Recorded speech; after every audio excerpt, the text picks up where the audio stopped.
அன்பும் மரியாதையும் கொண்ட சகோதரர்களும் சகோதரிகளும், குறிப்பாக என் அன்பான தாய்மார்களும் கர்ப்பிணி பெண்களும், உங்களுக்கெல்லாம் இதயம் கனிந்த வாழ்த்துக்கள்.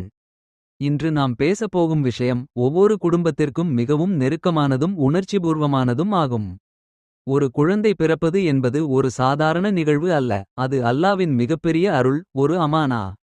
அந்த குழந்தை ஆரோக்கியமாகவும் குறையின்றியும் அழகாகவும் பிறக்க வேண்டும் என்பது ஒவ்வொரு தாயின் உள்ளார்ந்த ஆசையாக இருக்கும். அந்த நன்மையை நாடி அல்லாவின் உதவியை பெறுவதற்கான 2 அழகான தஸ்பீகளை இப்போது பகிர்ந்து கொள்ள விரும்புகிறேன். முதலாவது, குரானில் வரும் ஒரு சிறிய ஆனால் ஆழமான அர்த்தம் கொண்ட சூரா. சூரத்துல் இன்பிதார். இது குரானில் 82வது அத்தியாயம் 30வது ஜூஸில் உள்ளது. இந்த சூரா மனிதன் தனது படைப்பையும் இறைவனின் கருணையையும் சிந்திக்க வைக்கும் ஒரு அற்புதமான பகுதி. இந்த சூராவை தினமும் 3 முறை அமைதியாகவும் கவனமாகவும் ஓதுங்கள். ஓதுவதற்கு முன் ஒரு சுத்தமான பாத்திரத்தில் நீரை எடுத்துக் கொள்ளுங்கள். சூராவை ஓதிய பின் அந்த நீரில் மெதுவாக ஊதி அதை குடிக்க வேண்டும். இந்த நடைமுறை அல்லாவின் வார்த்தைகளின் பரக்கத்தை நம்முடைய உடலுக்குள் கொண்டு வரும் ஒரு வழியாகும். குறிப்பாக கர்ப்பத்தின் முதல் 4 மாதங்களில் இதை தொடர்ந்து செய்வது மிகவும் பயனுள்ளதாக கருதப்படுகிறது. அதன் பின் மாதங்களிலும் இதை தொடரலாம்.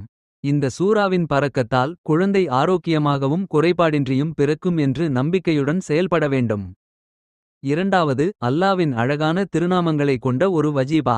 இது மிகவும் எளிமையானதும் ஆழமானதுமான ஒரு துஆ ஆகும். يا خالق يا مصور يا وهاب يا خالق يا مصور يا وهاب என்ற இந்த அஸ்மாக்கள் அல்லாவின் படைப்பு திறனையும் வடிவமைக்கும் சக்தியையும் அளவற்ற கொடையையும் நினைவூட்டுகின்றன. இதை ஓதுவதற்கு முன் முதலில் 11 முறை சலவாத் ஓதுங்கள். அதன்பின் 70 முறை يا خالق يا مصور يا وهاب يا خالق يا مصور يا وهاب என்று மனமார ஓதுங்கள். மீண்டும் 11 முறை சலவாத் ஓதுங்கள். இதையும் ஒரு பாத்திரத்தில் உள்ள நீரில் ஊதி அந்த நீரை குடிக்க வேண்டும். இந்த முறையை தினமும் தொடர்ந்து செய்வதால் அல்லாவின் அருளால் குழந்தை அழகாகவும் ஆரோக்கியமாகவும் பிறக்கும் என்று நம்பலாம். இந்த தஸ்பீகள் வெறும் வார்த்தைகள் அல்ல, அவை நம் நம்பிக்கையின் வெளிப்பாடு. நம்பிக்கையுடன், மனதார, முழு ஈமானுடன் இதை செய்ய வேண்டும். அதே நேரத்தில் உடல் நலத்தையும் கவனிப்பது மிக முக்கியம். சத்தான உணவு, போதுமான ஓய்வு, மன அமைதி, இவை அனைத்தும் ஒரு ஆரோக்கியமான கர்ப்ப காலத்திற்கு அவசியமானவை. மன அழுத்தம் இல்லாமல் மகிழ்ச்சியாக இருப்பதும் ஒரு முக்கிய அம்சம். அல்லாஹ் அனைத்து கர்ப்பிணி பெண்களுக்கும் ஆரோக்கியத்தையும் அமைதியையும் வழங்குவானாக.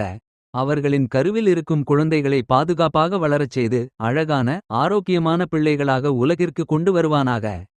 நம் அனைவரின் துஆக்களையும் அவர் ஏற்றுக்கொண்டு நன்மை நிறைந்த வாழ்க்கையை அளிப்பானாக. இந்த தஸ்பீகளை தொடர்ந்து செய்து அதன் பரக்கத்தை உங்கள் வாழ்க்கையில் காணுங்கள்.